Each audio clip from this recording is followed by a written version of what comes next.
Hey, folks, this is Matt once again. Still little marathon reviews I'm doing for the Dirty Harry films. And like I said, I like the first Dirty Harry film. It's probably my least favorite of the group, but I like it. The second film, Man and Force, is my favorite. And now we have The Enforcer, which came out around 1976.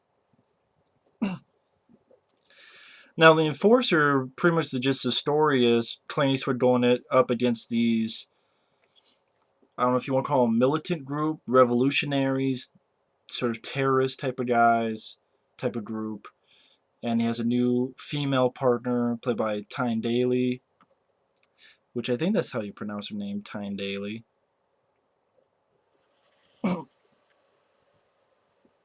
Which she did a good job in this film. Now, the one thing right off the bat before I get into it, the music in this film I thought was very weak. Jerry Fielding did the music. I think this is the only Dirty Harry film that did not have Lalo Schifrin, and I thought it was a pretty. I know the guy did music, I guess, for Straw Dogs, the original, and the Wild Bunch, the Outlaw Josie Wales. I thought this was just a very generic '70s score. I don't know how else to put it. I thought the score was just, again, very generic.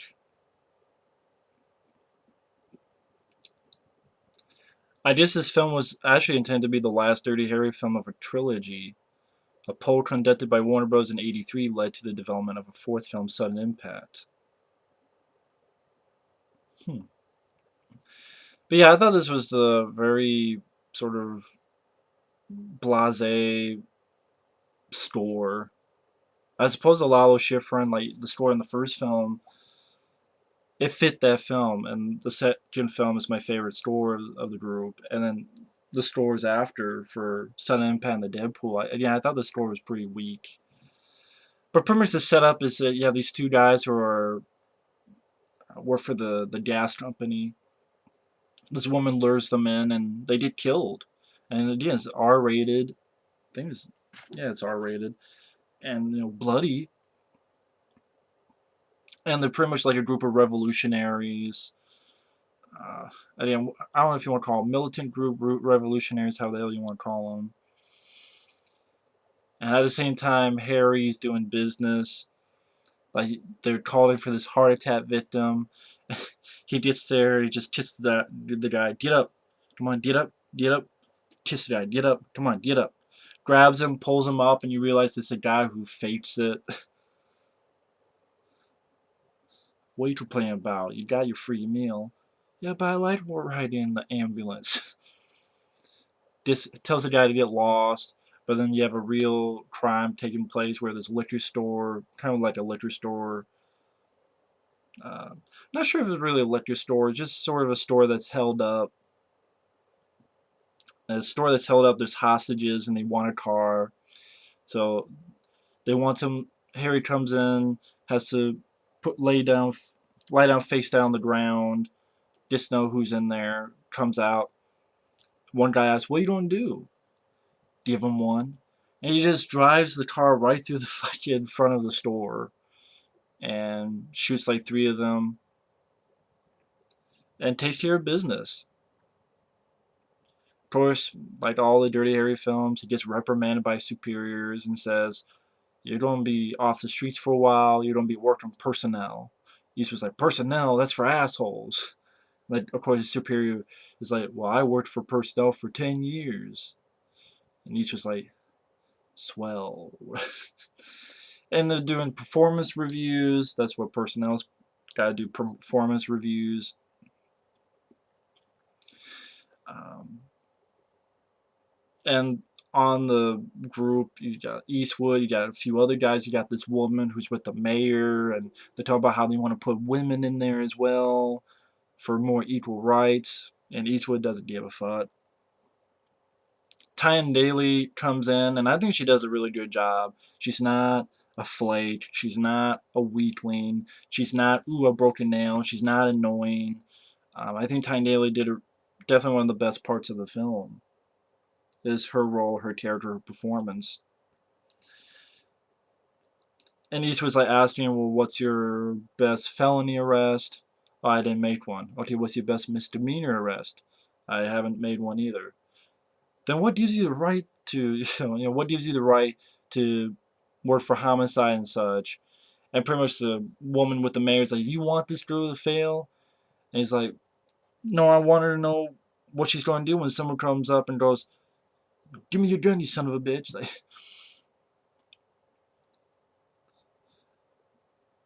someone's going to shoot her ass. And then Tyne Daly was like, it's my ass. And then Clint Eastwood was like, yeah, but out there you don't have a partner. You don't. It's a fun scene. Not doing it justice, but it's a fun scene if you look it up on YouTube if it's there or if you see the film. I think it's a fun sequence, bringing up Tyne Daly's character. And pretty much you get into the plot where this group, they break in this place to steal weapons. One of Harry's friends gets the drop on them, but he gets stabbed in the back. He's able to shoot one. And unfortunately, the guy's in the hospital. Harry hears what happens, toss him for a little bit, and the guy dies of his wounds. And the guy was able to tell him something about one of the guys he saw, at least the guy who stabbed him. And you have a scene where they're trying to get files, and of course Clint Eastwood, they're taking their sweet ass time. So he's like, "You better have those files open, you pencil pushing son of a bitch." And Eastwood again, I think he does a great job as Dirty Harry. And he gets a new partner, and he finds out it's Tyne Daly. I love Eastwood's reaction. Oh shit! That was a perfect reaction. They go to this place where one of the weapons that was stolen was a LAW law rocket. So they have to go to this place to test out the rocket.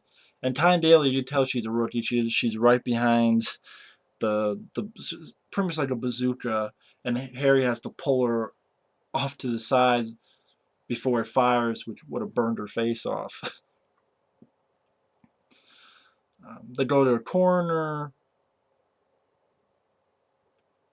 because another guy was killed there, and there's this explosion, and Harry puts two and two together, has a foot chase with this guy that he recognizes, and the foot chase goes like up buildings, across rooftops, even through a fucking porn set. Gets the guy at this church and knocks him out. Realizes this guy who's part of this terrorist group was with this originally with this black militant group, and he goes to see the guy. And I thought that actor who plays sort of the leader of the black militant group, which they're not really a violent group. What was his name? Albert Popwell, which he's actually been quite a few. He was the murderous pimp in Magnum Force. Then he would be in the next film, Sudden Impact, as kind of sort of Eastwood's partner. Oh, he's the bank robber who is at the receiving end of Eastwood's "Do You Feel Lucky" and Dirty Harry. He did not appear in the last film, the Deadpool, due to scheduling conflict. Wow. So I did not realize he's the same guy in the first Dirty Harry, which, the first time you hear that, not the one, of course, at the end of the film, but the first time you hear that, he's the guy at the receiving end of that line. He's like, I got to know. And you find out that the gun was empty, and the guy was like, you son of a bitch. Okay, so he was in that, and then again, he was the pimp in Madam Force. He's this guy here. Then he was sort of Horace, sort of Eastwood's partner in the next film. Did not realize that was the same guy, Albert Popwell. I thought he did a good job in all the films. Um, and he's pretty much about how they're not really a violent group. They're just waiting for all you white guys to blow each other away, and then we're just going to move on through.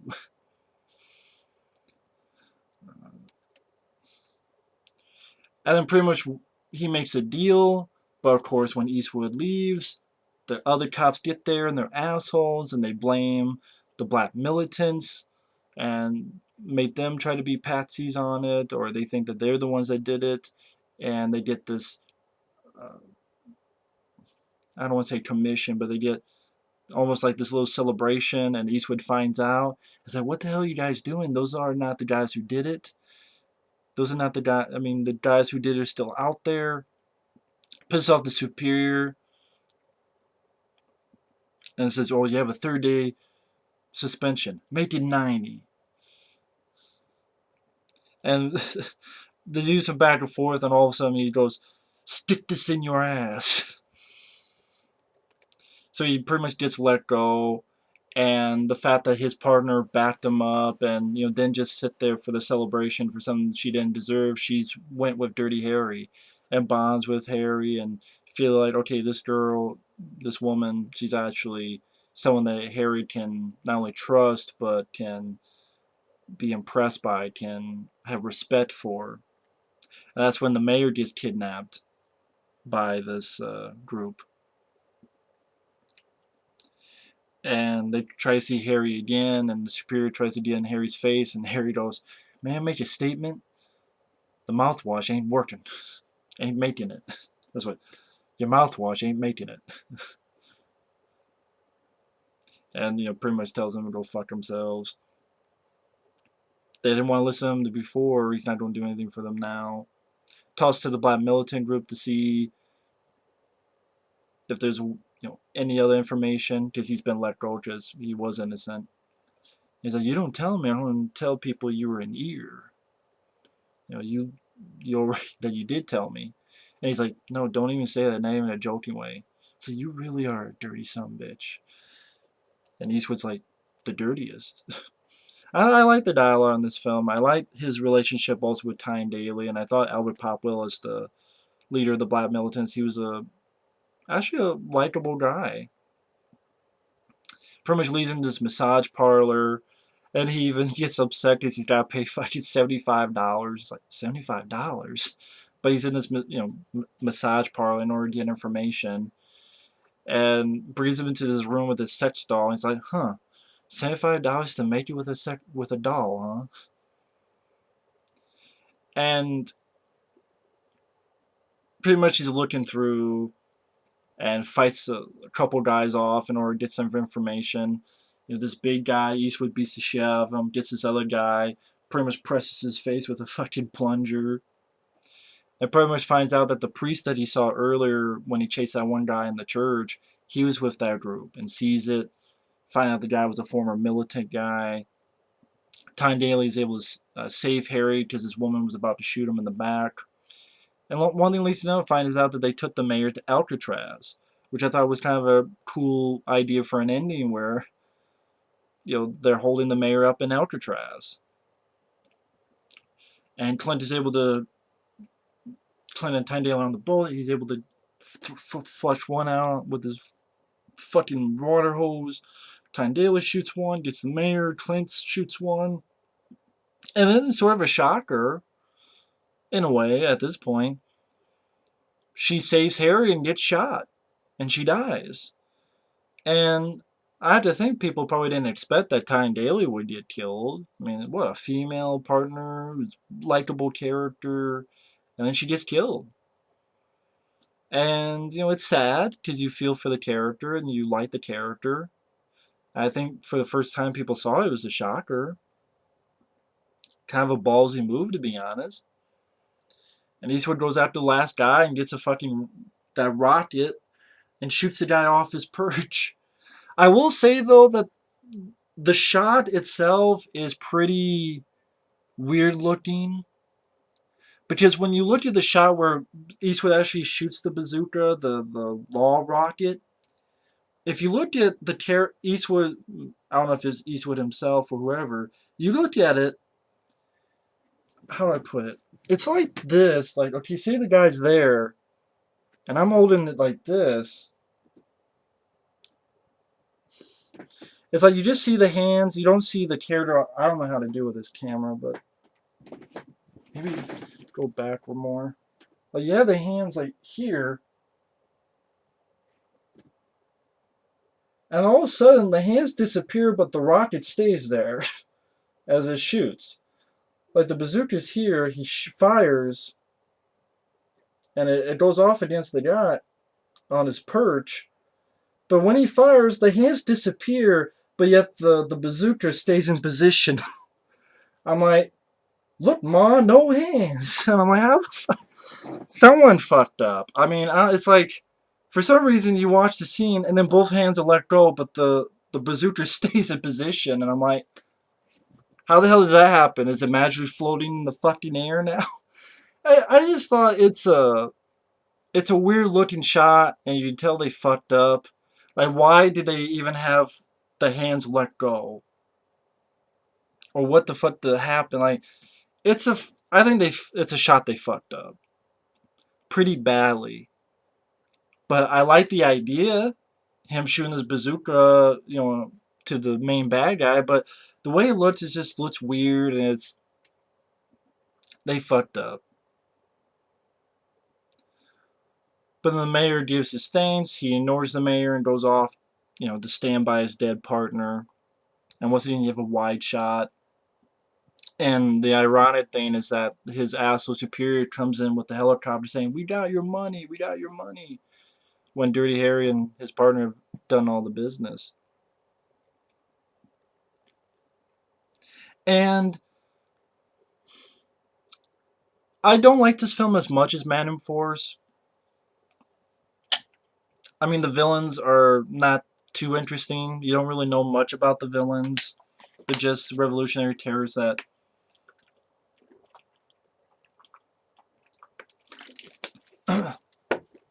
some want money, others they're doing it, fight the power, whatever the hell they're doing. I think there's like one black guy, like the others are all white.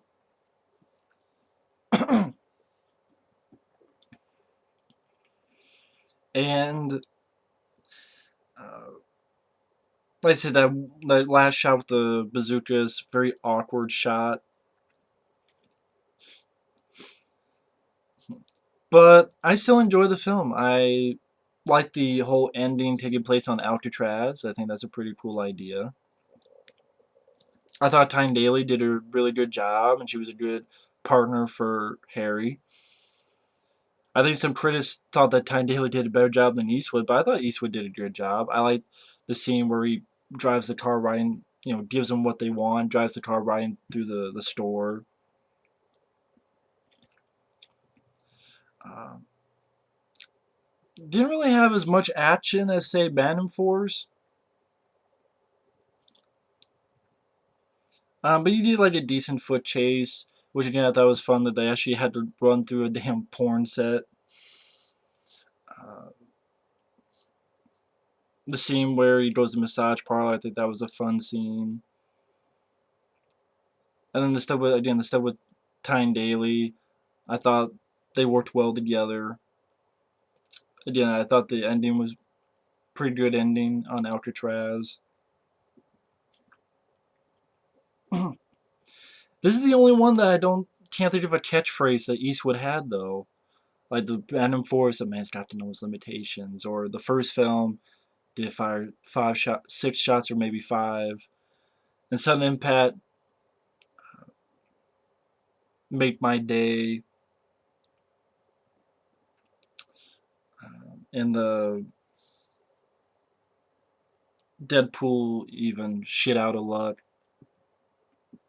This doesn't really have any catchphrases, which I thought was kind of weird. But I still enjoy the film. I still enjoy The Enforcer. I still had a good time watching it. So entertaining film. And I don't really agree with the critics. I don't think Eastwood was just phoning it in. I thought he did a good job still as Dirty Harry. And I'd probably say I like Sudden Impact more, and I like Bantam Force more, and I probably like the Deadpool more. So, like, if I ranked them, I'll say I'd probably be Bantam Force, and probably Sudden Impact, then the Deadpool, then the Enforcer, and then the first Dirty Harry.